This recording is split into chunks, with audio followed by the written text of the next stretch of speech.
يعطاه صدى ينمو ويفوق. مع القرآن ترى العنوان مجمع حلقات الفاروق. اسم بين الأسماء مرموق يعطاه صدى ينمو ويفوق. مع القرآن ترى العنوان مجمع حلقات الفاروق. مجمع حلقات الفاروق. هو نور الجيل لخير سبيل وكتاب الله ضياه دليل. تحفيظ اسم بين الحمد لله رب العالمين، والصلاة والسلام على نبينا محمد وعلى آله وأصحابه ومن تبعهم بإحسان إلى يوم الدين. وبعد، أحييكم جميعا بتحية الإسلام الخالدة، تحية المسلم لأخيه المسلم، وتحية أهل الجنة في الجنة، ألا وهي قائلا لكم: السلام عليكم ورحمة الله وبركاته. hare musidɓe julɓe, en yetti Allahu tabaraka wa ta'ala o mo andantede ma nemini en nemaji hewɗi, o inni a wonde nedema wa in ta'uddu ni'matallahi ko la tuhsuha, bimana si tawi on eɓɓi limugol maɗum on limi nemaji ko Allahu jalla wa ala waɗani on kon on wawata huɓindade an ɗon ko jelu. hiɗen yettamo kanko Allahu jalla wa ala. hare ɓawo ɗon kañum kadi hiɗen juula e ɓurɗo moƴƴude e tagi fu ngun Muhammadin sallallahu alayhi wa ala alihi wa sahbihi wa sallam. hare ɓawo ɗon kañum kadi musidɓe, mi hiwrorike on hiwrango wonande julɓe ɓen ko aduna e hiwrango julɓe ɓen tun ko laakara. Allah on inni والملائكة يدخلون عليهم من كل باب سلام عليكم بما صبرتم فنعم عقبى الدار. بمعنى يمبه الجنة بن ملائكة بن ناتريبه ekala dambugal ɓinna yo jang e kisal yo wonu e dow moɗon ono yimɓe aljanna. hare mi hiwrori on gonɗon hiwrago musidɓe julɓe. hare ɓawo ɗon kañum kadi miɗo toroto as'alullaha jalla wa ala an yaj'ala kulla kalimatin aquluha huna khalisatan liwajhillahi alkarim. miɗo tori Allahu jalla wa ala nde o waɗata kala konngol ngol andantedema lan wowlude ɗo yo taw ko sabu makko kanko Allahu jalla wa ala.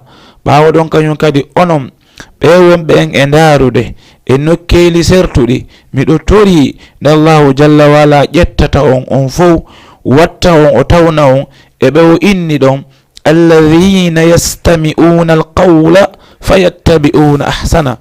ɓe andantedema ɓe heɗitoto yewtere, ɓe ƴetta ko ɓuri moƴƴude e yewtere nden kon ɓe gollitira. kodi Allahu inni ulaika hadahumullah wa ulaika hum ulul albab. ɓe wawɓe ni sifitorɓe ɗiɗo jikkuji ko ɓe woni ɓe Allahu tabaraka wa ta'ala fewni, ko ɓe kadi woni jomiraɓe hakkille ɗen. musidɓe julɓe, hare hande kadi en ari émission meɗen wiyeteɗo gandal e faamu, télé men wowɗo Jama TV. hare ɗen hiwro ɓe Côte d'Ivoire, ɓe Guinée meɗen, ɓe leyɗe Porto, ko wonnon kañum kadi ɓe Sénégal ɗo tentini noon kañum kadi ɓe Wakam ɗo.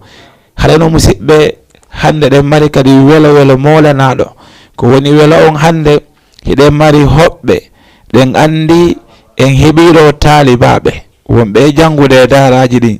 ɓawo ɗon kañum kadi adduɗen talibaɓe worɓe, adduɗen talibaɓe rewɓe. hande noon ko karamokoɓe ɓen, ko ceernoɓe ɓen jogitiɓe daraji ɗin no huñjinana ɓe ɓiɓɓe men. hande ko ɓen ɗon woni ko andantedema en addiɗo musidɓe julɓe. idan noon en ƴettay ɗo karamoko en joni en jonnayɓe ɓe présente o. ɓawo ɗon kañum kadi jonnen ɓe addorani en kañum kadi welo welo woni ɓe addorani en talibajo maɓɓe kañum kadi goto mo andantedema holtinayi en hande nowru immorde e seeɗa mina dhicril hakim kono ko adi yen soggude jonni tan ɓe tawa kamɓe ustade en ɓe hiwro ɓawo ɗon kañum kadi arta inchallah. Nam ustad. Assalamu alaikum wa rahmatullahi wa barakatuhu.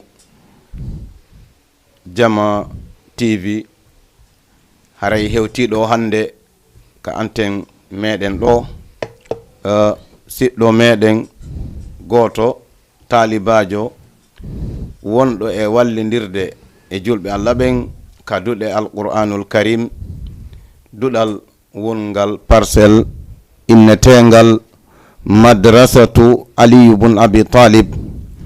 Haray miɗo inne Ahmad Sharif Diallo. Mi salmini horeɓe ɓen ka Jama TV ɗo. Mi salmini kadi dendanangal wonɓe wadde ga min mi nanɗe e sifo wano o émission ɗo gandal e faamu. Haray mi weltori invitande nden fota ko hina seeɗa. Machallah, haray ɓe arta e joni meɗen sabu ko karmo ko ɓe marɗen hande wona min o talibajo mo yiwɗon yeeso mon ɗo hande wolata, hande ko ustaden hewtinde mako ngun fof kono e jonne taw o talibajo maɓɓe on o hiwro. Nam. Assalamu alaikum wa rahmatullahi wa barakatuh. Hande miɗo hoti ɗo jangugol wonde jangugol madrasatu Ali ibn Abi Talib. Assalamu alaikum wa rahmatullah. Waleykum salam wa rahmatullahi wa barakatuh. Idan musidɓe julɓe hande komi inni on kon tun nane ɗeɗo balɗe fof ko hito an wonɗo nande kono ko Allah inni kon tun wondenedema tilkal ayyam nudawiluha bayna nas bimana ñalɗe ɗen min yiltidire ɗum hakkude yimɓe ɓen mais kono en jonne ustade en hande ɓe neldori en neldari molanadi wallah julɗo kala no duwa etagol heɗito ndiɗo neldari kono ko adi ɓe weeɓitan en neldari ko ɓe neldi en kon en jonnayi talibajo on o jangane en qur'anul karim nowru holta musidɓe julɓe ɓawo ɗon kañum kadi ustade en ɓe okkitoye en lawol ɗimmol jonni to yen kañum kadi o talibajo mo yiwɗen ɗo jangane en qur'anul karim ɓerɗe ɗen hoya ɓawo ɗon kañum kadi so ustade en rawnike en jonnite kañum kadi o talibajo inchallah jalla wala ko non woni ko eɓɓirɗen o janganen kañum kadi qur'anul karim. Idan noon musidɓe julɓe wota en junnu haala en jonne mo fuɗɗo inchallah. Hare faltatafaddal.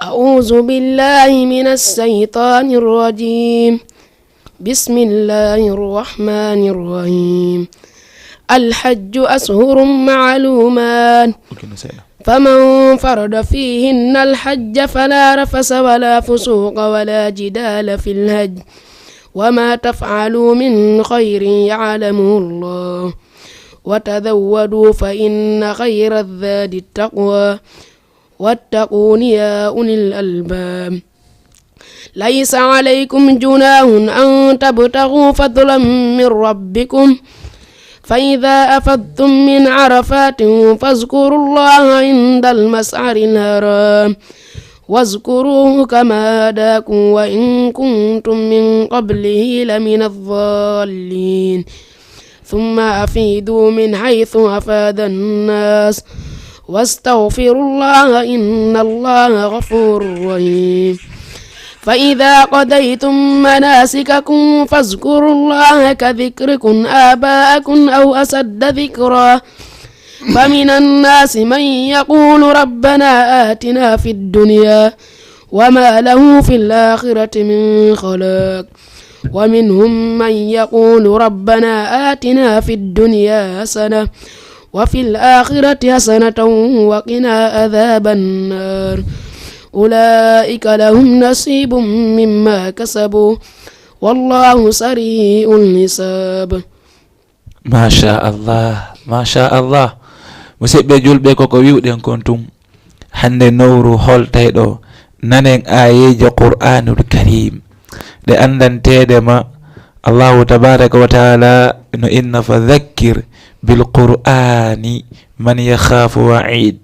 Wajor qur'ana on o hulowo kamba an allahu inna ala bi dhikrillahi tatma'innul qulub.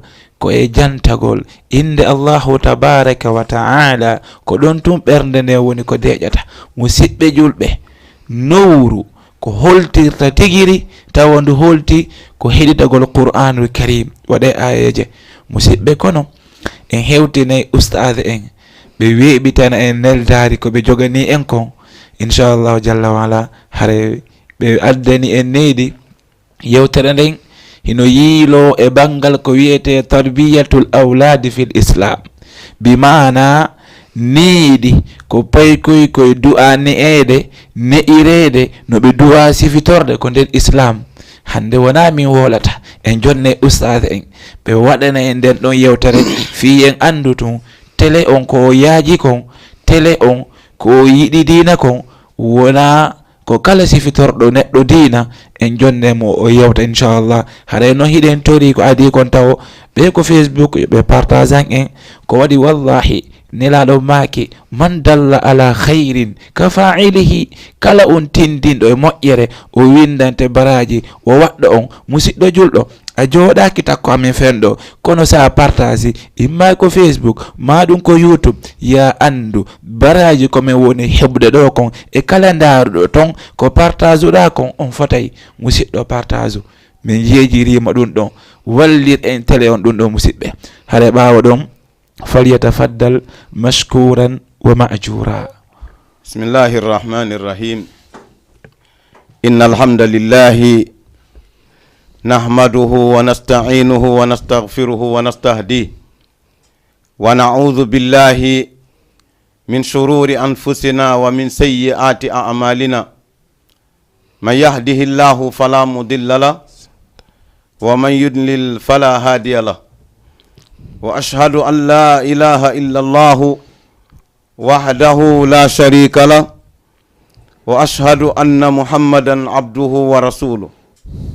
بلغ الرسالة وأدى الأمانة ونصح للأمة وكسف الغمة وجاهد في الله حق جهاده لتكون كلمة الله هي العليا وكلمة الذين آدوا الدين هي السفلى.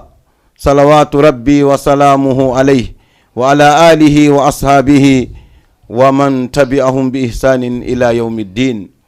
فإن أصدق الحديث كتاب الله تعالى وخير الهدي هدي محمد صلى الله عليه وسلم وشر الأمور محدثاتها وكل محدثة بدعة وكل بدعة ضلالة وكل ضلالة في النار ونعوذ بالله من النار.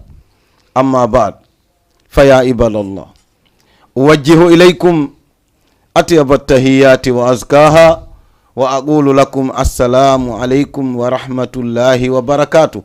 وأسأله جل شأنه أن يجعلكم جميعا من الذين يستمعون القول فيتبعون أحسنه. وأسأله جل شأنه أن يجعلكم جميعا من الذين يحبهم ويحبونه ويخشونه حق خشيته. وأسأله جل شأنه أن يجعل كل كلمة أقولها هنا خالصة لوجهه الكريم وما ذلك على الله بعزيز. أما بعد فإن تربية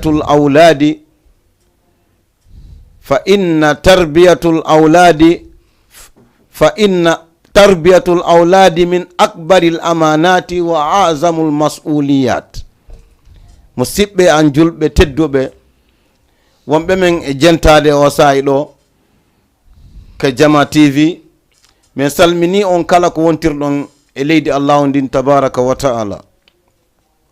haray hiɗen jogiiɗo e oɗo émission mo wonɗen e participude mum gandal e faamu weltinirgol dendanangal julɓe ɓen e ndeɗo toɓɓere wi'etende tarbiyatul awlad.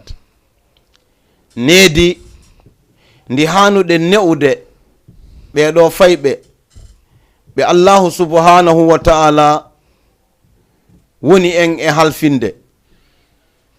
Anditen kala ko halfinaɗa ko ha e ñalande, si nden ɗon ñalande hewti halfinɗoma on aritanayi ko halfinma ko, te o landitotoma ko halfinma ko. Rasulu sallallahu alayhi wa sallam ɓe maki kullukum ra'in wa kullukum mas'ulun an ra'iyati. Onon fof ko on ayninaɓe, ko on gaynakoɓe, mo kala yo anditu o landitoyte ko aynano kon. Joni noon karamoko ɓen ɓe inni fa inna min akbaril amanati wa a'zamil mas'uliyati tarbiyatul awlad. No ɓuri mawnude, no jeeya ko ɓuri mawnude e hoolare ko Allah subhanahu wa ta'ala halfini ɓiɓɓe adama ɓe kon, e ko ɓuri teddude e teddule ne'ugol ɓeygure, ne'ugol fayɓe. Hiɗon andi iblisa la'natullahi alayhi o wondani Allah, fa bi izzatika la ughwiyannahum ajma'in illa ibadaka minhumul mukhlasin. Mi wondiri mangural ma an Allah, ɓe jiyaɓe ma mi majjinay ɓe si wona laɓɓinanɓe ma ɓen, si wona laɓɓinaɓe ɓen. Joni noon ɓeɗo fayɓe tawi ɓe accitama, iblisa jaɓiteyi e jungo men, o ne'a needi naɓayndi ɓe ka yiite jahannama. Awa mossiɓɓe julɓe ɗo en hewtude ɗon, jente allahu tabaraka wa ta'ala no yeeto en: ya ayyuha alladhina amanu qu anfusakum wa ahlikum naran wa quduha annasu walhijara alayha malaikatun ghilazun shidad la ya'suna allaha ma amarahum wa yaf'aluna ma yu'marun. Allahu tabaraka wa ta'ala noddi julɓe ɓen fop ko ono yo gonɗinɓe Allah dare dadi to ɗon, dandon ko e monɗen e ɓeygureji monɗin e nge yiite nge andanɗa hoorema ko préparanage pour yedduɓe Allah ɓen. Hino dari no ayni nge malaikaɓe ñaaɗuɓe tiiɗuɓe ɓe lundota ko Allah, ɓe yeddata Allah, hiɓe waɗa ko ɓe yamira kon. Honɗum ɓe yamirte ko ñande mo jaɓali rewde Allah ari ka Allah, ko ɓen ɗon wi'ete khuzuhu fa ghulluhu thumma aljahima salluhu thumma fi silsilatin zar'uha 70 zira'an faslukuhu. Haray musidɓe, ɓeɗo malaikaɓe ɓe lundata ko Allah, ɓe yeddata Allah, hiɓe waɗa ko ɓe yamira kon. Honɗum e kala mo jaɓali rewde e laawol ngol Allah yiɗi yo wone e maggol ka hoore leydi ɗo, si ari ñande yawmal qiyamati ɓen ɗon malaikaɓe ko ɓen ɗon yamirte yo hendomo weddomo ka nder yiite jahannama e 70 sogonaji jolokoje yiite, ɓe ñobbiramo e ɗum ɗon ɓe weddo ka nder yiite jahannama. Ko ɓen ɗon wi oyta ya laytani lam uta kitabiya wa lam adri ma hisabiya. Hana nino lan hara mi jonnitaka deftere anden ka résultat golleji an ɗi woni ɗon, hara mi anda ko ɗum woni hasbore anden. Ya laytani kuntu turaban, ha nino hande mi wonta leydi. Awa ɗo e nden ñande hewtude kono yo musidɓe an julɓe tedduɓe lan wasiyo hoore an, wasiyo en kala ko wonɗen tinnoɗen e ne'ugol ɓeɗo fayɓe. Qala Ali ibn Abi Talib addibuhum wa allimuhumul khayra, addibuhum wa allimuhumul khayra fa inna min kulli abin. Hino wodani Imamu Ali wi'i ne'eɓe fayɓe andi non ɓe moƴƴere, ne'e fayɓe mon ɓen andi non ɓe ko moƴƴi. Hino wodani kala babirawo nde o daroto o suɓo, o honɗum ka o watta awdi makko ndin ɗon ko adi tawo ko nenejo. Nde suɓantoɗa oɗo ɓiɗɗo ma wonay ɗo nene makko on, rasul sallallahu alaihi wasallam ɓe maaki tunkahul mar'atu li arba'in tunkahul mar'atu li arba'in limaliha wa li hasabiha wa li jamaliha wa li diniha fazfar bi dhati din taribat yadaka. Rasul sallallahu alaihi wasallam ɓe maaki tunkahul mar'atu so najo himo resire li arba'in piiji nayi hiɗa wawi wonde sabu resira ɗum ɗon sonnajo. Piiji nayi limaliha sabu himo mari jawdi wuraka jawdi makko ɗon, wali hasabiha himo jogi famille moƴƴuɓe tedduɓe heɓa an kadi daraja wongol e on famille ɗon ƴettugol e on famille ɗon, wali jamaliha walla sabu ngari makko himo laba, wali diniha walla sabu dina makko kan. Rasul sallallahu alaihi wasallama Allahu tabaraka wa taala ƴettaniɓe garantin la yantiqu anil hawa, ɓe haalirta mbeleɗe, in huwa illa wahyun yuha, ko ɓe haali o ko wahyi immorde ka Allah. sabu ɓe innamal hayatu dunya la'ibun wa lahawun wa zinatun wa tafakhurun bainakum wa takasurun fil amwali wal awlad kamasali ghaysin a'jaba al kuffara nabatuhu thumma yahiju fatarahu thumma yakunu hutaman wa fil akhirah azabun shadidun wa maghfiratun min Allahi wa ridwan. Be Rasul sallallahu alquranul karim yeti en wondema e dan do gurdan adna dey hare ko woni do ko fiji ndaru e mbeleede e burondiral hakkundeji jama on ka bangal jawli e ka bangal bibbe. O wi kala kara hino ton lette e nema hino way wa ngesa tawi setto ari ndiyan saaji no genal ngal heccidirta ni ha ɗum ɗon wona ya huɗo yorko wonta ɗum hendu ruyna ɗum ɗon wona wo meeɗa wonde ɗon ko noon woni fi oɗo aduna. Joni noon nelaɗo sallallahu alaihi wasallam e maki haray fasfar bi zati din taribati yadaka, suɓo jooma dina kan haray a gañike. Si wona ɗum, si a suɓike jogiɗo jawdi ndin no ara e lannugol, hara ko suɓornoɗa kon a woni a perdi ɗum ɗon. ɗa wawi suɓade joom famille tedduɓe, sabu yukhrijul hayya min al mayyiti wa yukhrijul mayyita min al hayyi.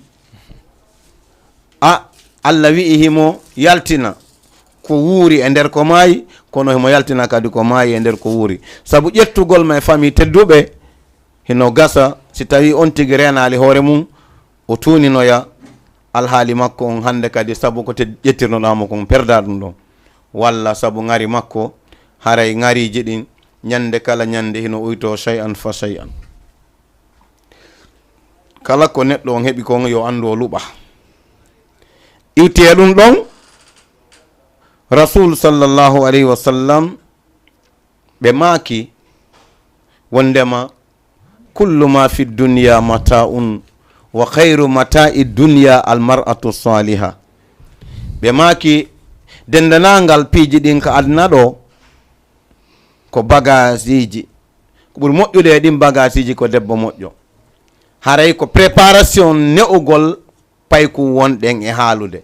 joni noon oɗo nenejo mo nelaɗo sallallahu alaihi wasallam landima ya préparor oɗo e ne'ugol ɓeygure ma nden, haray ko ɗum ɗo ɓurma moƴƴande, sabu andita ko imma ajilan aw ajil, ko joni walla nden ko a adoto yahude walla ɓe adotoma yahude, kono noon ko a landitiro e teeɗo. Rasul sallallahu alaihi wasallam e maki idha mata al insan inqata amaluhu illa min thalathin: sadaqatun jariya aw ilmun yuntafa'u bihi aw waladun salihun yad'u lahu. ɓe maki si tawi neɗɗo on o maayi o fatike haray golle makko ɗen ɗe darike ɗe kupi si wona piiji tati.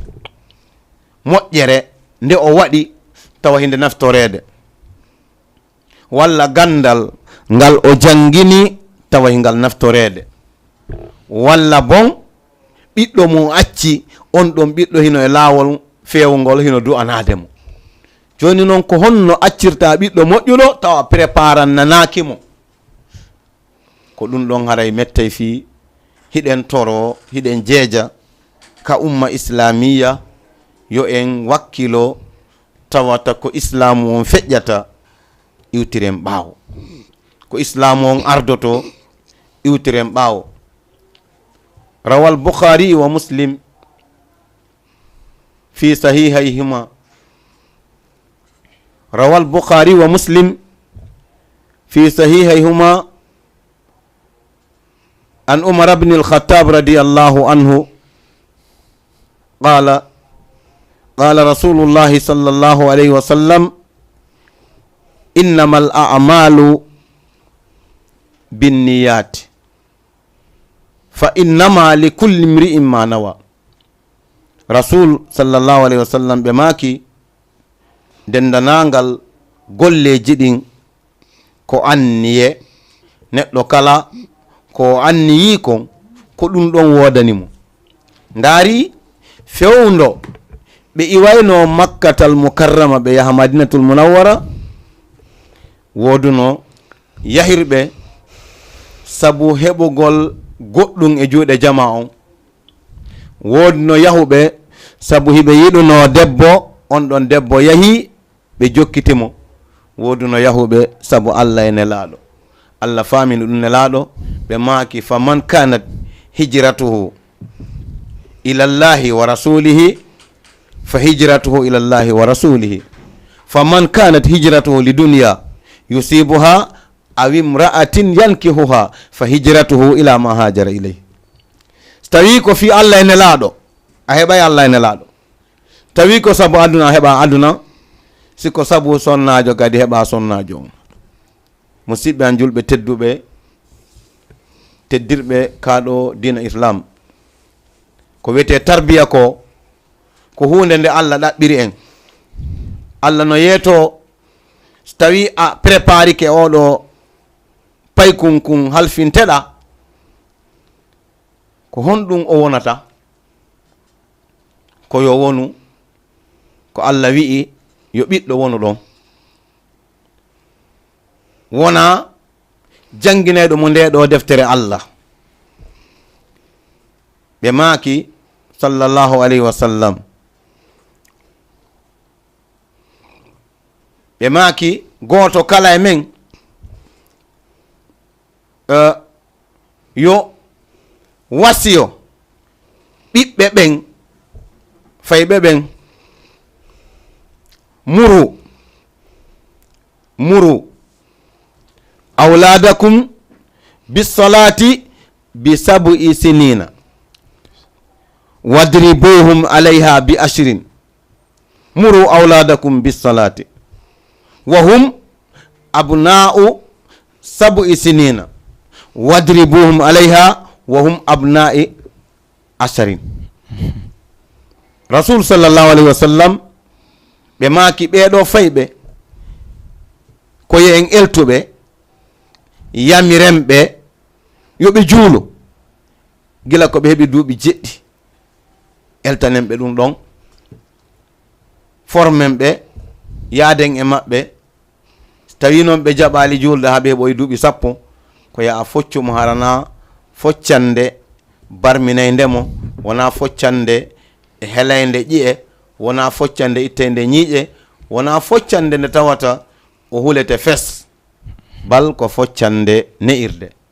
Allah subhanahu wa ta'ala no yeeto en wa wassayna al insana biwalidayhi ihsanan hamalathu ummuhu kurhan wa wada'athu kurhan wa hamluhu wa fisaluhu 30 shahran hatta idha balagha ashuddahu وبلغ 40 سنة قال ربي أوزعني أن أشكر نعمتك التي أنعمت علي وعلى والدي وأن أعمل صالحا ترضاه وأصلح لي في ذريتي إني تبت إليك وإني من المسلمين أولئك الذين نتقبل عنهم وأحسن ما عملوا ونتجاوز عن سيئاتهم في أصحاب الجنة وعد الصدق الذي كانوا يوعدون داري Allah wi'i komin wasine ɗanke nen makko e baabe makko an kumpay kum ɓawnde mawɓe ma ɓen Allah nemini ɓe baba en ma e biro ma arɗa ka hoore leydi ɗo ɓe holluma laawol diina haray an kadi ko ya jaɓu an kadi ko ya jaɓu wona e nde hunde ɗo Allah wi min wasike neɗɗanke yumma makko e baba e makko moƴƴugol e maɓɓe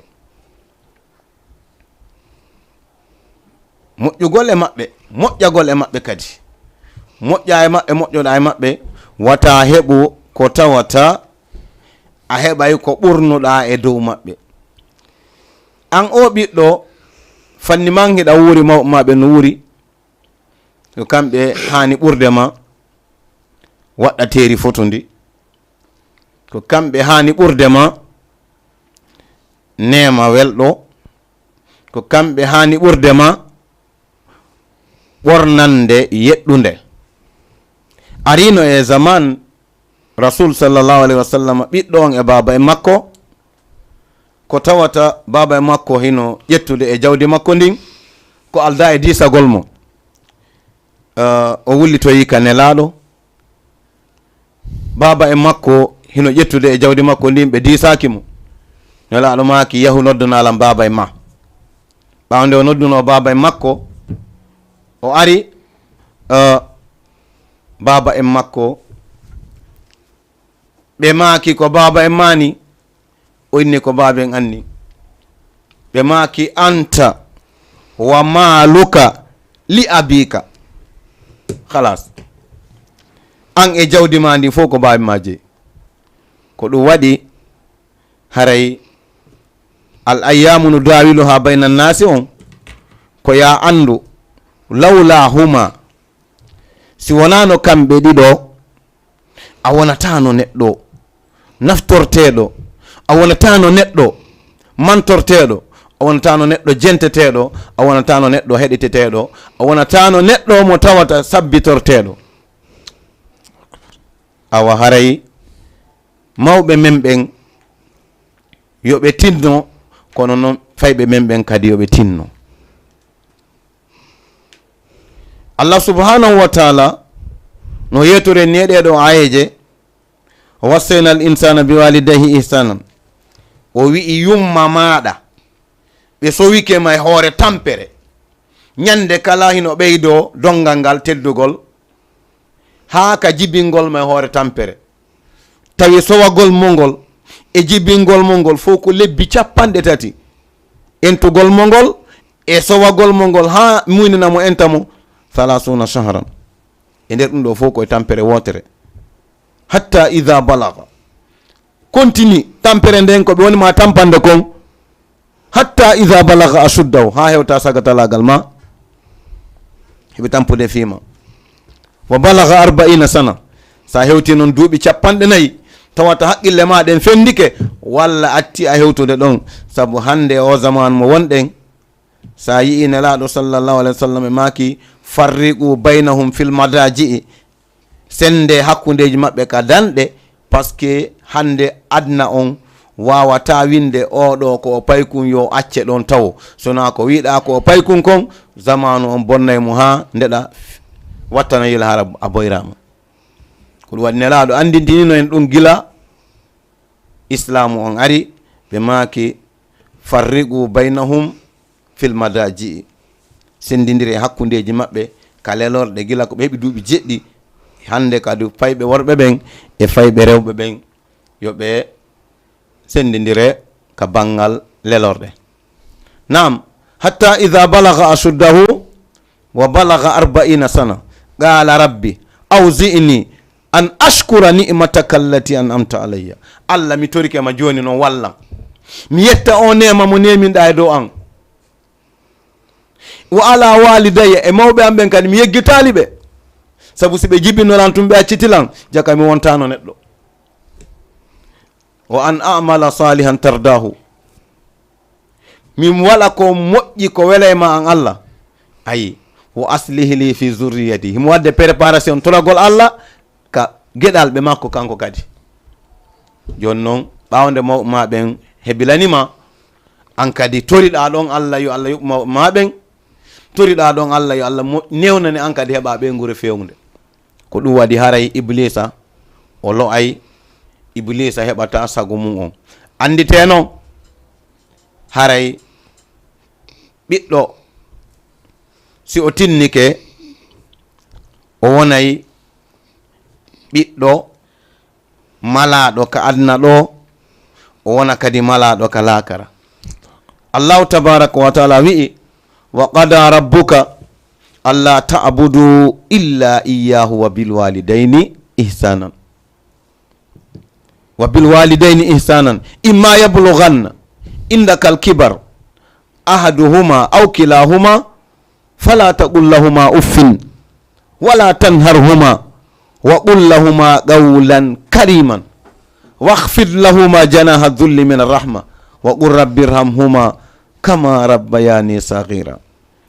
Allah o ñaawi e nder aya goto, hay e goto rewatake si wona kanko, wondema yumma e baaba ko yo a moƴƴo e maɓɓe, ko yo a teddimɓe, ko yo a ɗoftoɓe. si a wondi e maɓɓe ha yettike ka ma ɗon nawyugol goto e maɓɓe, walla kamɓe ɗiɗo noon ɓe nawyidi, watta wi hay goto maɓɓe uf uf, ko konngol ngol andanɗa hoorema wata ɓe yeeso ma gonɗa ñirɓini yeeso maɓɓe, wata ɓe nodde nennoɗa a notoray teppe ɗen gel a noto ara hewtita ko maɓɓe, wata ɓe nele saloɗa si ɓe inni ko ɗum ɗo ɓe faala hande a addi ɓe inni na ɗum ɗo kadi ko goɗɗum ngo, wata ɗum sattema. haray ko ya andu ko non Allah waɗiri. si yettike ma nawyugol goto e maɓɓe walla ɓe ɗo, wata wiɓe dey uf, wata ɗurnoɓe kadi, wolanɓe konngol teddugol, konngol teddugol. wi'a Allah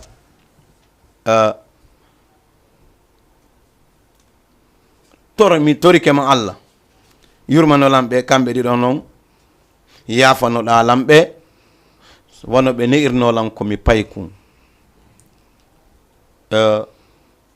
ka gaynitagol an en arta joni jonni en paykum kun ɗo seeɗa inchalrahman, haray mi arta e mum inchallah. nam haray musidɓe, hay joni ɗo ɓe seyrali ɓe wondi e meɗen inchallah, wono yewtirɗen noon ɗen hande nane en hunino, si ɓe makani en seeɗa en hettite jonnen paykum kum ɓawɗon ken kadi jonnitenɓe. idan noon haray Mouhammad Salih jangen en kañum kadi Qur'an, julɓe ɓe nafitora joldanen inchallah.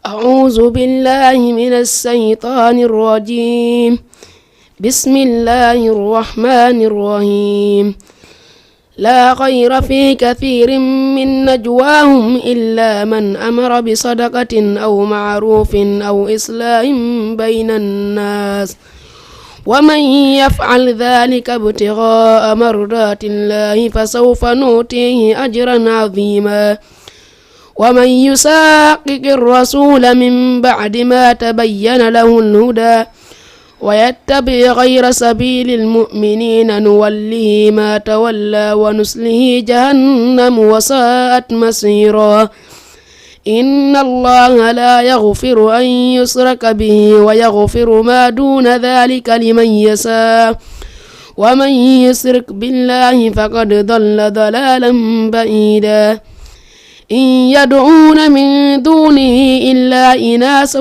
وإن يدعون إلا شيطانا مريدا لعنه الله وقال لأتخذن من عبادك نصيبا مفرودا ولأضلنهم ولأمنينهم ولآمرنهم فليبتكن آذان الأنعام ولآمرنهم فليغيرن خلق الله ومن يتخذ الشيطان وليا من دون الله فقد خسر خسرانا مبينا يعدهم ويمنيهم وما يعدهم الشيطان إلا غرورا أولئك مأواهم جهنم ولا يجدون عنها محيصا.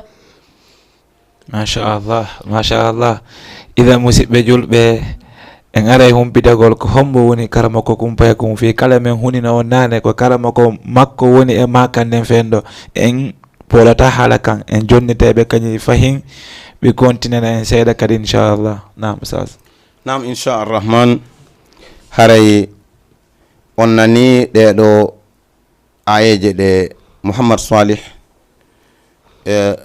woni en e jangande hiɗe yettira ɗum ɗo Allahu tabaraka wa taala fota ko hina seeɗa nane ka fuɗɗagol meɗen Cheikh Mouhammad Yero o makanno en Allah no wi'a fa dhakkir bil qur'ani man yakhafu wa'id, wajor andintinira nde deftere Allah kala hulayɓe kambaji Allah ɗin, kala hulayɓe fodore Allah nden.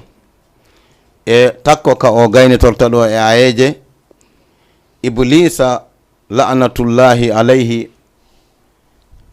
o wi'ani dey Allah o wala udillannahum wala umanniyannahum wala amurannahum fala yubattikunna azana al an'am wala amurannahum fala yughayyirunna khalqa Allah. Honɗum Allah wi ɗon wa man yattakhidhi shaytan faqad khasira khusranan mubina. Haray Iblisa o wi'i mi majjinayi, joni noon hande ɗuuɗiɓe tawata finande maɓɓe bimbi ha kikiɗe ɓe tefa andugol ko weli joomi maɓɓe sakko ɓe waɗa, te ko ɓe tagira ɓe addaka hoore leydi ɗo ko sabu waɗugol ko weli joom maɓɓe. ndaari nelaɗo ɓe maaki umirtu an uqatila nnasa hatta yashhadu an la ilaha illa allahu wa anna muhammadan rasulullah fa idha shahidu dhalika asamu minni dima'ahum wa amwalahum illa bi haqqil islam. Haray nelaɗo ko nelira ko li yukhrija nnasa min az-zulumati ila an-nur, ko haɓe yaltina yimɓe ɓen ka niɓɓe majjireji ɓe artira ɓe ka peewal annora. Ko onon yo baabiraɓe, si hiɗon wonde fay mon ɓen ka cuuɗi andineɓe no ɓe jooɗora, si tawi ko kamɓe e jama andi nonɓe no ɓe jooɗora si ko kamɓe tun. Kala ko daarete ka nder cuuɗi organisation ɓe ko honno ɓe daarirta e ko honno ɓe wonirta, sabu haray ɗum ɗon battinayi e paykunku.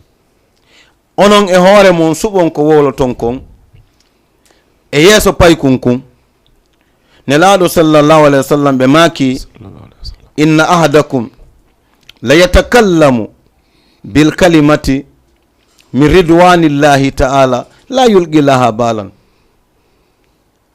fa yarfa'uhu llahu biha darajatin wa inna ahadakum la yatakallamu bil kalimati min sukhti llahi ta'ala la yulqi laha balan fa yahawi biha fi jahannam. Goɗɗo e mon hino wowla ɗo konngol ngol welay Allah kono hay o wattanta yila e maggol. ɗum ɗo wonay sabu Allah ɓantanamo ɗum darajuji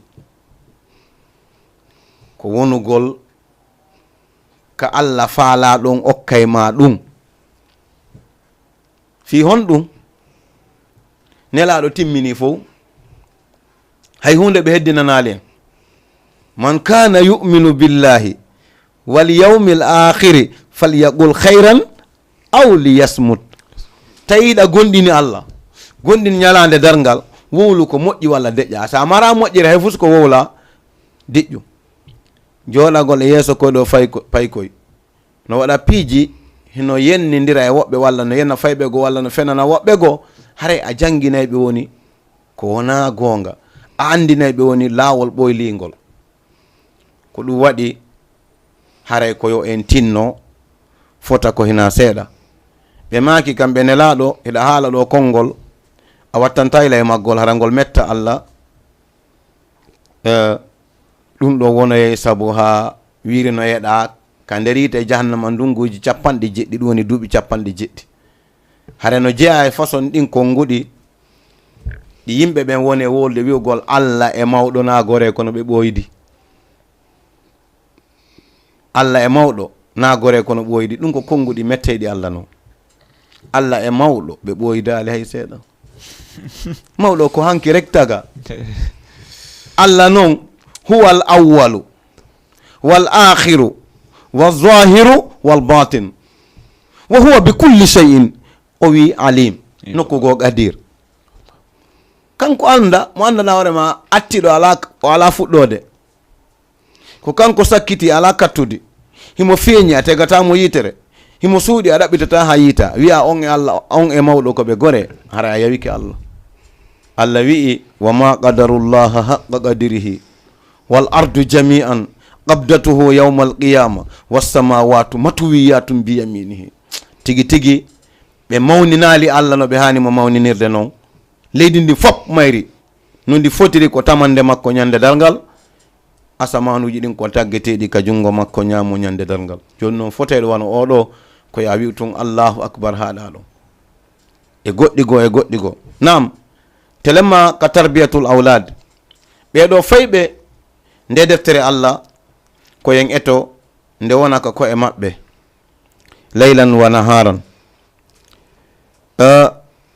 andita iblisa o wi'i o majjinayi o yelinay o yamirayɓe yo ɓe taƴu noppi geloɗi ɗin ɓe sansa tago Allah ngu ndaari rasul sallallahu alaihi wasallam maki la yadkhulul jannata arrajulul mar'iyatu wal mar'atul mutarajjilatu natata aljanna gorko debbinkiniɗo e debbo gorkinkiniɗo ko ya won ko Allah woni waɗma ɗon ko ɗum ɗon wona ko Allah waɗuma ɗon joni noon sa anda ko honno waɗirta si a anda honno rentortoɗa ɗum ɗon fof wawata wonde awa nde ɗo ɓeygure ko yo taw hara ane ayɓe ko ɓe ñamata kon kulu min at-tayyibati wa amalu salihan Allah wi ñaame ko laaɓi gollon ko moƴƴi ko ɓe ñamata kon koye wonu ko dagi ɓe ɓorno ko dagi ɓe wura ka dagi ɓe wona ko dagi heɓa jam sona ɗum ɗo wonoyay dongal e dow ma ñande yawmal qiyamati wonoyay probléme e dow ma ñande yawmal qiyamati amma noon oɗo ɓiɗɗo si a jangginimo nde ɗo deftere Allah nde ɗo alqur'anare haray rasul sallallahu alaihi wasallam maki iqra'ul qur'an fa innahu ya'ti yawmal qiyama shafi'an li ashabihi jange alqur'ana nde are ñande dargal nde tefana ɓen janggaynoɓe nde ɓe fayɓe wona ɓe janginede alqur'ana ko ɓe ɗo tambitoyto dina kam ɓawde mawɓe ɓen iwi ɗo tawi noon ɓe janginaka ha mawɓe ɓen iwi ɗo seytane holla ɓe goɗɗungo ko ɓe jokka kala mo seytane feƴƴani o majja kala majjuɗo o unoyo e halkare Allah danden ɗum ɗon ɗum noon ɓeɗo fayɓe no jeeya e ko nelaɗo lerɗini babiraɓe ɓen janggingol fayɓe ɓen ndeɗo deftere Allah e famingol ɓe sunna maɓɓe on kamɓe nelaɗo taraktu fikum amrayni lan tadillu ma in tamassaktum bihima kitaballahi wa sunnati mi acciri on piiji ɗiɗi on majjata fanni man hiɗon jogii ɗin ɗiɗi deftere Allah nden e sunna maɓɓe on kamɓe nelaɗo sallallahu alaihi wasallam ɓe maaki wonne alqur'ana on ko hujjatun laka aw alayka ko yo nde wonu tefanaydema walla nde wona wulitotonde e dow ma ko waɗi noon Allah subhanahu wa ta'ala o timminanima haqqil o timminanima nemaji makko ɗin no jeeya e ko siɗɗo men on andintine nane ka fuɗɗode wa in ta'uddu ni'matallahi la tuhsuha. si on wi on kontay linton nemaji ko Allah waɗani on kon on gaynata.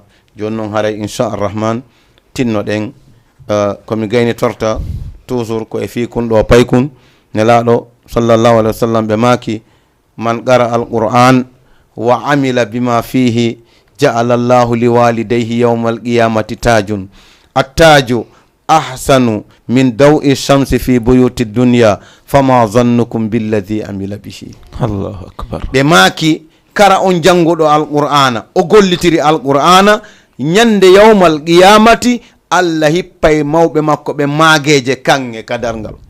ɗen ɗon maageje ko kañum ɓuri jalbude ko nange nge jalbinno kon galleji ɗin aduna.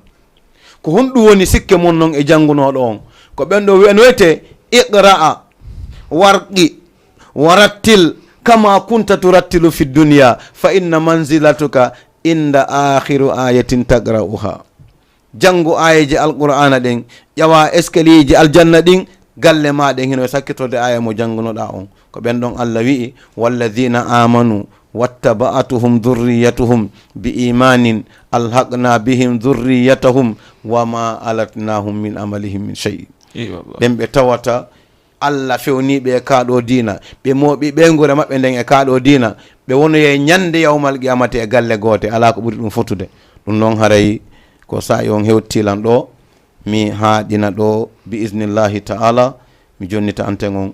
inna allaha ya'muru bil adli wal ihsani wa ita'i dhil qurba wa yanha anil fahsha'i wal munkari wal baghi ya'izukum la'allakum tadhakkarun fadhkurullaha al-azima yadhkurukum washkuruhu ala ni'amihi yazidkum wa la dhikrullahi akbar wallahu ya'lam ma tasna'un. wassalamu alaikum wa rahmatullahi wa barakatuh. Waleykum salam wa rahmatullahi wa barakatuh. haray en weltanike boy ustade musidɓe en duwanikeɓe en jarniɓe tawde no heddi seeɗa si hettituɗen feendo ɗo wa illa nun en accenoɓe ɓe yewta ɗo ha ko waɗi wallahi ko welo ni ko yewtere nde andantedema goto kala no hande ɗum ɗo andugol no sifitoro nde ɗo yewtere ko galle muɗum ko waɗi yewti en fi ɓiɓɓe ɗo non fayda en ala ɗuɗɗinde ɗo ko ɓeyditeten ko wannon ƴettugol juuri watta e dow juuri ko fiyo boolije ɗen hetto yetta baɓe ɓen heɓa ko rottane. kono haɗa noon kañum kadi andine musidɓe ɓen ante noon udditama yere kala faalaɓe noddude no wawi e noddude inchallahu jalla wala ɓe affichemo ɗon joni kala faalaɗo noddude no wawi noddude musidɓe julɓe e 77 116 82 38 yere kala faalaɗo noddude no wawi noddude oɗon numéro musidɓe julɓe. idan noon musidɓe ɓe yewti en wondanedema ko Allah won inni ko onon yoɓeɗo gonɗinɓe dande hoore mon e ɓeygure moɗon nden ngeɗo yiite. ya ayyuha alladhina amanu qu anfusakum wa ahlikum nara. Naam.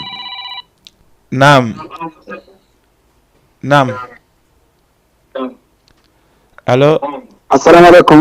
Wa alaikum salam wa rahmatullah. Jaya tunana to ndongo jam. Alhamdulillah. Ndongo jam onon kadi. Jaya tunana to ndongo jam. Alhamdulillah. Naam hare on yafoto ɗuy ton écran ngo nani inchallah heɗo ɗon e portable wonɗon e noddirde on. Haray ko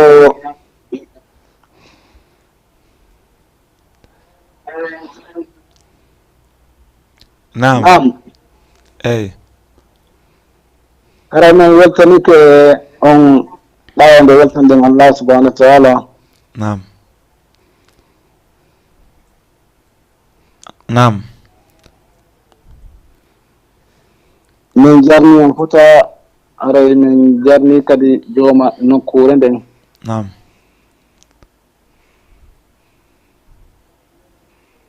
Naam. en taranoɓe Allah o ɓantal yo Allah olan ɗo on ɓantu fi o teɗe. Amin. o hewtinoyamo sengo dow ka jommum miijino ɗon e moƴƴere. Amin. haray ko yugol ɓen ɗon ceernoɓe men seeni ɓe ɗon Oustaz Sérif.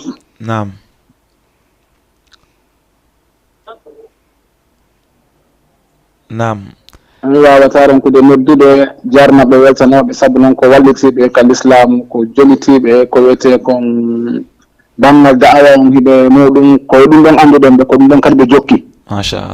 machallah nam haray woto on heeɗito écran on ko télé ko ɗum woni addude haala ka no kupidirde on ɗuwi tawi ko wonɗon e daaride ko inchallah. nam pourtant miɗo woɗɗiti télé on seeɗa. e laaɓi joni joni haray kangal junnugol ɗe weltanike jomirawo on télé on ɗen toranoma Allah onon ɗon yo Allah onon ɗon ɓantu fi télé makko on yo waɗino parmi téléji hooreji e nder Sénégal. amin ɓe ceernoɓe men e wata wedde fi maɓɓe ɗo ha gaynen haray jaati onon invituɓe ɓen on duwanama yo Allah onon ɗon waɗu barke e mon e ɓeygure mon waɗa barke ɓeygure maɓɓe. amin kamɓe kadi e julɓe ɗon fof. awa inchallah onon kadi min on weltanama ko noddi jannama kangal junnugol mi welti ko fota fi maɓɓe ko ɓe noon ko tedduɓe ko jaraniɓe l'islam ko ɗum mi andiɓe min mbila mi andiɓe ko saabu ɗum kadi mi andiri ɓe. machallah donc yo Allah reno ɓe hisina ɓe kamɓe ɓe gure maɓɓe ɓe gure julɓe ɓen e onon e joom télé on e kala julɗo kawodiri. barakallah fikum wa jazakumullahu khayran. amin wa fikum barakallah. haray toujours mi jaabotoɓe ɗon konngodi ɗiɗi yaafo ɗon ɓe weltanama kañum ɓe cheikh ɓe nodduɓe ɗo ko waɗi noon Allah wi'i wama shahidna illa bima alimna ko ɓe andiri lan kongo ɗum mi andiriɓe min kadi saabu mo fottuɗa ka jolirde e ka qur'ana finete haade ɗa wawi seedanademo ko moƴƴo ɓi moƴƴo donc haray miɗo seedaniɓe seede muɗum ɓiɓɓe maɓɓe worɓe ɓen e rewɓe ɓen ko hunjiɓe qur'an haray kamɓe kadi Allah waɗa ɗum ɗo fi misani hasanatihi yawmal qiyama haray donc mi weltanike e jooma nokku no ɓe makiri ni ɓe weltanama kadi kamɓe kadi wawɓe noddude e o sahim ɗo inchallah ko gandal kañuma e faamu.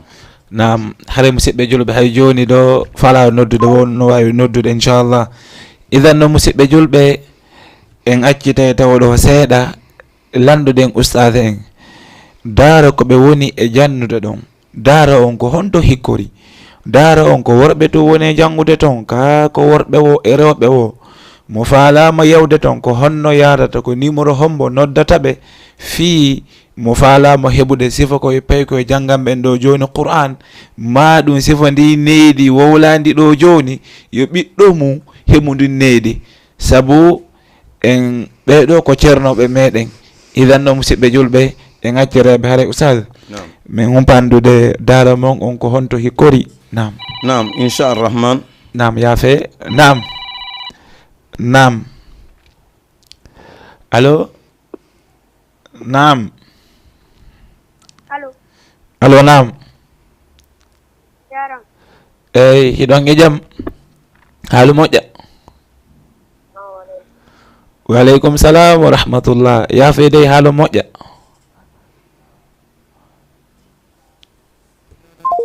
nam haray nam ustaz nam haray inchalrahman e question o mi weltorimo haray miɗen jogui duɗal wiyetengal mahzara ka alqur'ana hunjete wontirgal parcelle machallah e cité soprin extension so tawi ko iwruɗo hello police parcelle himo yahude telen kasba so hewti ka Sonatel orange on woni ɗon o hewtoyta kasba so hewti ka Sonatel orange on woni ɗon ko ɗon o selirta ka jungo makko ñaamo laawol godoronno ɗon no wiye tali préfecture on ngol ɗon laawol o continta tout droit o selata hay nokku ha hewte ka duɗal ngal woni ɗon ko kangal woni e galle sakkitiɗe ɗen ka galleji ɗin hatti toon ley duɗal ngal sinca gila 7 mois 2005 ɗum yaha ɗo duuɓi 17 e lebbi tati ni joni alhamdulillah rabbil alamin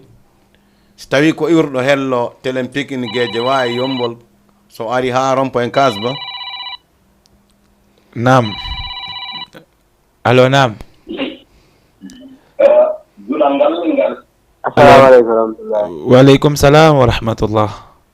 on hiire janton jantum alhamdulillah ko hombe e ko honto joɗor ɗon janton ko émission mo mbeɗa jentade ɗon ni eyyi honto hikkorɗon ok mbeɗa hikkori ɗo ha e Dakar pompier on yurama ton onon ɓe pompier ɓen fof. Ok, haray no waɗi ko mbiɗanno toon fewno ni ko ɓuri anninde ko ɓuri fewnade kadi ko aduna ɗo ɗen tawete no woodi musidɓe ɓe julɓe tawata ɓe waɗi juude koko wiyete isbete o ƴettude ɗi mbuuɗi e gollitire haajuji maɓɓe yewteran fi ɗi mbuuɗi so ɗin no dagi walla ɗin dagaki. Naam, inchallah. Inchallah. Haray ɗa jeddimo inchallah rabbi. Inchallah.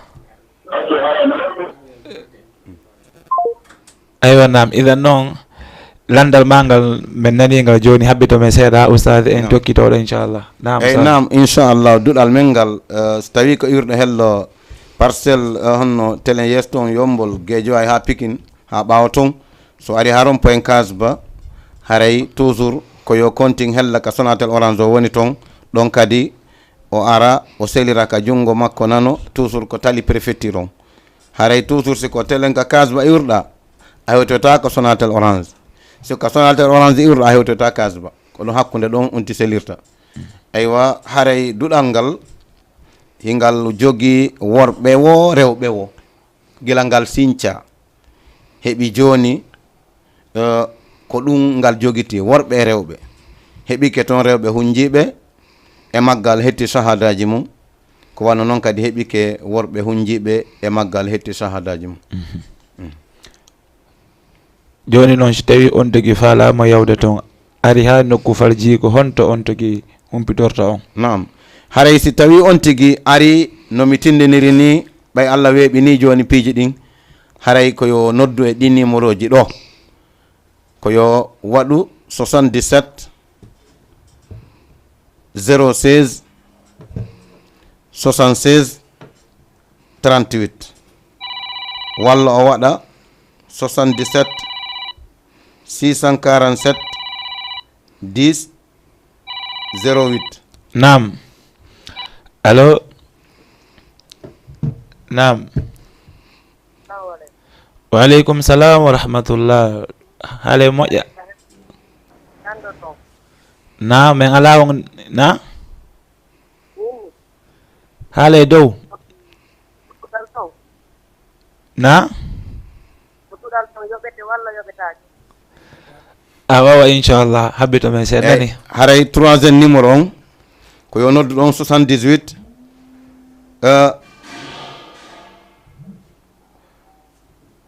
troisième numéro on haray ko yo noddu 78 148 e 78 18 haray ɗiɗo numéro ji tati ɗimi jonni on kala mo noddi e ɗiɗo haray o heɓay wonɗo ka nder duɗal toon wawa ɗomo notade aranamo ka wonɗo walla tindinamo on ha o faamo inchallah toujours okkelami wolta ɗimmu numéro sakkitiɗo on ko 78 148 78 18 numéro ikkuɗo ɗon on ko 77 016 76 38 troisième numéro on ko 77 647 10 08.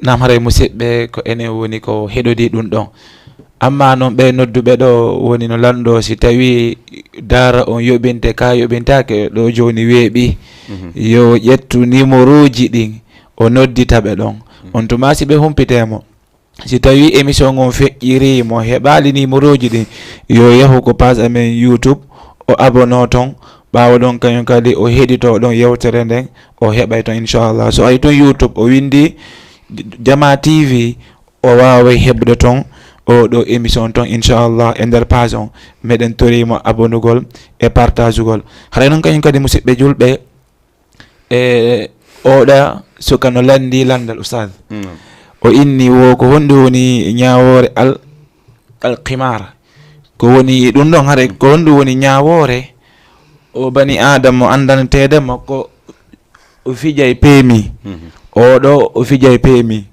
joni imma ko pari foot o woni e juude ko fewndi kon feendo ɗo walla ko e kala none ko yowiti e carte taw on tigi walline hunde kaari heɓa ɗum ɗo wa ɗum ɗo ko honɗo woni ñawore muɗum ko islam. Naam haray o musidɗo landiɗo ɗo ko atti kon taw allahu tabaraka wa taala no yeeto en ya ayuha alladhina amanu la tasalu an ashiya'in in tubda lakum tasu'kum wa in tasalu anha hina yunazzalu alquran tubda lakum. Allah no wi'a ko ono yo gonɗimɓe Allah wata on lando e piiji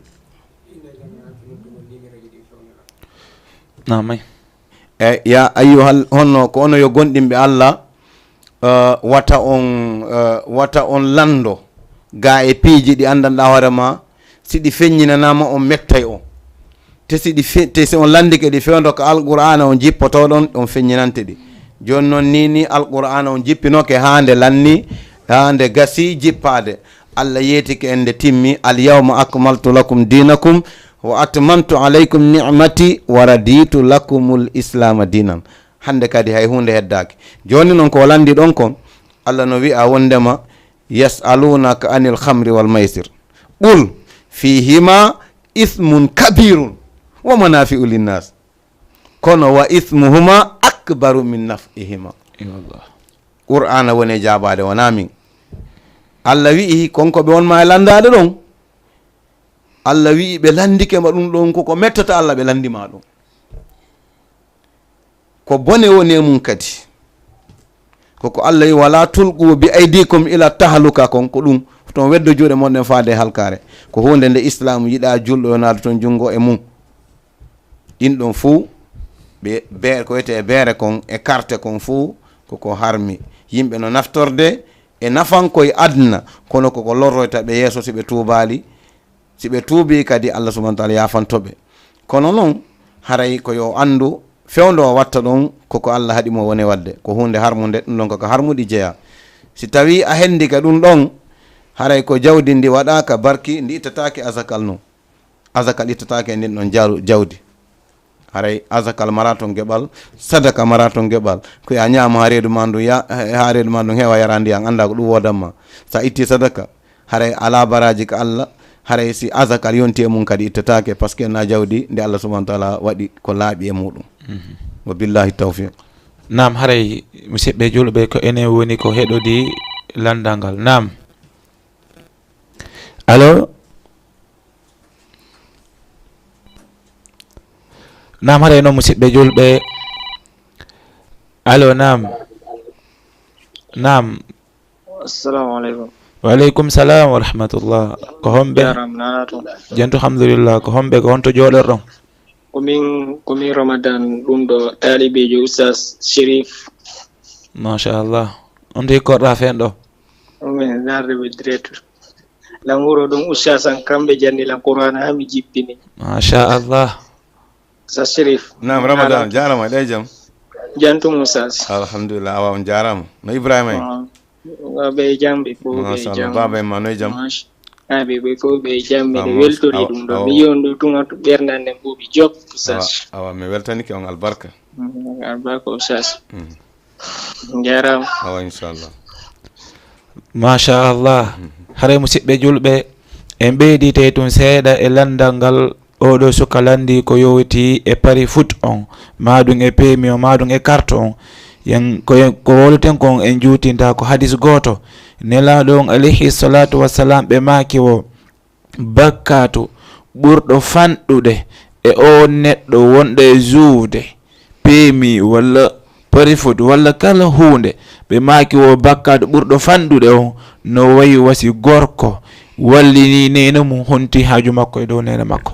idan ko oɗo bakkadu ɓuri fandude e ɗum ɗon. harayno musidɓe julɓe ko en rento ɗum ɗon ko ɓuri harmude noon ngal ɗo gollal ngal andenteɗema no fewdani fenɗo ɓeɗo sukaɓe e ɓeɗo sewɓe woni wallingol mbuuɗi fi heɓugol intérêt yeeso. haray musidɓe julɓe koye accu ɗum ɗon hewɓe ɓe jammi ɗum naarejo on ala kulli haalin ko jammuɗon ɗum wo.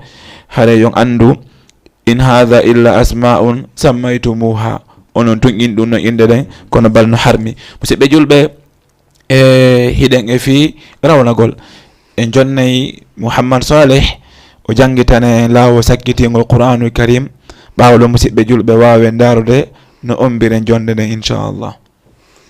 أعوذ بالله من الشيطان الرجيم بسم الله الرحمن الرحيم الرحمن علم القرآن خلق الإنسان علمه البيان الشمس والقمر بحسبان والنجم والشجر يسجدان والسماء رفعها ووضع الميزان ألا تطغوا في الميزان وأقيموا الوزن بالقسط ولا تخسروا الميزان والأرض وضعها للأنام فيها فاكهة والنخل ذات الأكمام والحب ذو العصف والريحان فبأي آلاء ربكما تكذبان خلق الإنسان من صلصال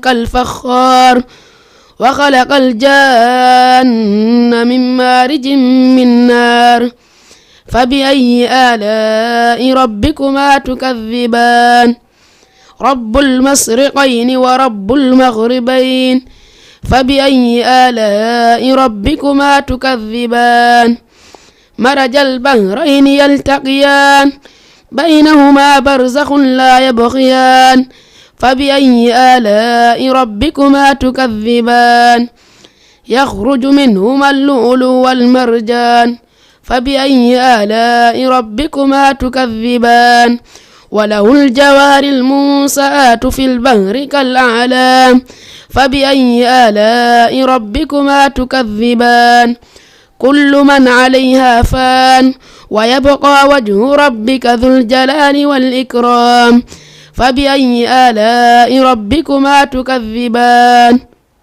ما شاء الله ما شاء الله. إذا المسيب julɓe ɗo en rawnitade harelan weltano babe ngam mi dowanoɓe mi toranoɓe nde Allahu tabaraka wa taala junnata ɓe balɗe ɗen ɓeydana ɓe arkiseji ɗin rena ɓe kamɓe ɓe guura maɓɓe ɓe guure julɗe ɓen ko wonnon kañum kadi jomirawo nokku on woni modi wuuri hiɗen tori nde Allahu tabaraka wa taala watta barki e ko wona e heɓede kon waɗa oɗo sen men Allahu tabaraka wa taala hoddira o ɓuura mawnude e kala senji wonɗe ndiɗo leydi tentini noon kañum kadi e aduna on Allahu tabaraka wa taala no wawi ko ɓuuri ɗum ɗon hiɗen torimo nde o yanñanta en o fonta balɗe ɗen o waɗa barki e golleji ɗin haɗa ɓawɗo musidɓe e jonne oustaz ɓe waynito on tumasi on ɓe jondene inchallah ha e yontere arowo 19h30 leere men wowde nden ko émission meɗen gandal e faamu. machallah haray min kadi komi wayntorta kon ko du'anagol kañum modi wuuri jooma oɗo télé yo Allah naɓu télé on ka o yiɗi naɓude kala inde towunde ton. Amin. Yo Allah ɓantu fi télé on ɓantidamo e kala ko ɓanti kon fo. Amin. Yo Allah hisindimɓe okka ɓe ko ɓe anni e mum kon e miijoji maɓɓe e yelaji maɓɓe no ɓe hisinira no ɓe jonnitira haqqeji ɓiɓɓe adama ɓen tawa ko e maɓɓe Allah rewni ɗum ɗon. E du'anoɓe yo Allah yoɓuɓe joddi aljanna. Yo Allah waɗuɓe walloɓe kala ko moƴƴata kon ha waɗaɓe sabu tawa ɓe tawa ton. ربنا تقبل منا إنك أنت السميع العليم وتب علينا يا مولانا إنك أنت التواب الرحيم ربنا هب لنا من أزواجنا وذرياتنا قرة أعين واجعلنا للمتقين إماما. اللهم حبب إلينا الإيمان وزينه في قلوبنا وكره إلينا الكفر والفسوق والعصيان واجعلنا من الراشدين. اللهم يا مقلب القلوب والأبصار ثبت قلوبنا على دينك. اللهم أرنا الحق حقا وارزقنا اتباعه وأرنا الباطل باطلا وارزقنا اجتنابه برحمتك يا أرحم الراحمين. الحمد لله حمدا كثيرا طيبا مباركا فيه كما تحب ربنا وترضاه حمدا لا ينقطع ولا يبيد ولا يفنى ملء سماواتك وملء أرضك وملء ما بينهما وملء ما شئت من شيء بعد عدد ما حمدك الحامدون وعدد ما غفل عن ذكرك الغافلون. والصلاة والسلام على عبدك ورسولك محمد خاتم أنبيائك ورسولك من خلقك وأمينك على وحيك وعلى آله وصحبه أجمعين. سبحان ربك رب العزة عما يصفون وسلام على المرسلين والحمد لله رب العالمين. nam haray musidɓe onon kañum kadi ƴettuɓe oɗo waktuji moɗon hino siva men e kala nokku min duwanike on, min jarni on, min weltanike on, min nodditi on e yontere hande kadi so tawi Allah on hoddiri e leere men wonde nden 19h30. haɗano musidɓe julɓe, kala wo ko yiwɗon ɗo tawi yaari e laawol no iwri Allahu tabaraka wa ta'ala, kala wo ko yiwɗon ɗo tawi wona noon faljere heeɓi e muɗum no iwri e menen ko woni ko bani adama on o tinna. Allahu tabaraka wa ta'ala tun woni timmuɗon. hare aqulu ma tasma'un min aldhikri wal ayati wa sallallahu wa sallim على نبينا محمد وعلى آله وأصحابه ومن تبعهم بإحسان إلى يوم الدين. السلام عليكم ورحمة الله وبركاته. اسم بين الأسماء مرموق يعطاه صدى ينمو ويفوق. مع القرآن ترى العنوان مجمع حلقات